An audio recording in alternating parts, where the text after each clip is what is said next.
మీ జీవితంలో ఇద్దరు వ్యక్తులపై ఎప్పుడూ పొరపాటున కూడా నోరు జారకూడదు. వారిని తిట్టడం, దూషించటం, దుర్భాషలాడటం చెయ్యరాదు. మనం ఎవరి ముందు మాట్లాడుతున్నాం, ఎవరి గురించి ఎలాంటి పదాలు ప్రయోగిస్తున్నామన్నది ఎప్పుడూ గుర్తెరిగే మాట్లాడాలి. ఇక్కడ నా ప్రశ్న ఏమిటంటే, ఒక్కసారి సంధించిన బాణాన్ని మళ్లీ వెనక్కు తీసుకోగలమా? లేదు కదా. సరిగ్గా ఇలాంటిదే మీ తల్లిదండ్రులపై మీరు ప్రయోగించే దురుసైన మాటల ప్రయోగం. దీని పర్యవసానమంటే కర్మఫలం భరించక తప్పదు. ఎలాంటి పరిస్థితులు ఎదురైనా సరే, అమ్మా నాన్నల వల్ల కష్టం కలిగినా సరే, అజ్ఞానంతో అమ్మా నాన్నలను మాత్రం తిట్టకూడదు. ఇదంతా కర్మఫలం కిందకే వస్తుంది. బాగా కోపం వచ్చినప్పుడు, అసహనంతో రగిలిపోతున్నప్పుడు తల్లిదండ్రులే పిల్లలకు టార్గెట్ అవుతారు.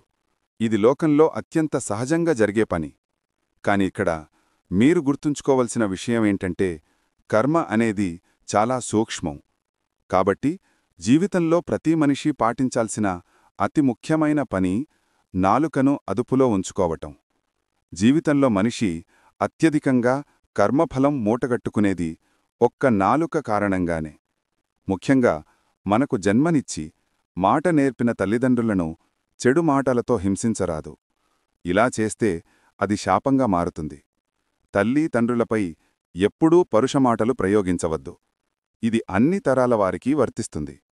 ఇది మానవజాతి సదా గుర్తుంచుకోవలసిన గొప్ప విషయం. తల్లిదండ్రులను దూషించడం అనేది దారుణమైన కర్మ. కాబట్టి గుర్తెరిగి ప్రవర్తించండి. నచ్చని వ్యక్తులకు దూరంగా ఉన్నా మంచిదే. కాని నాలుక మాత్రం అదుపులో ఉంచుకోవాలి. ఎందుకంటే ఒకసారి నోరు జారితే మీ జీవితకాలంలో ఆ మాటను మళ్లీ వెనక్కి తీసుకోలేరు. గుర్తుంచుకోండి.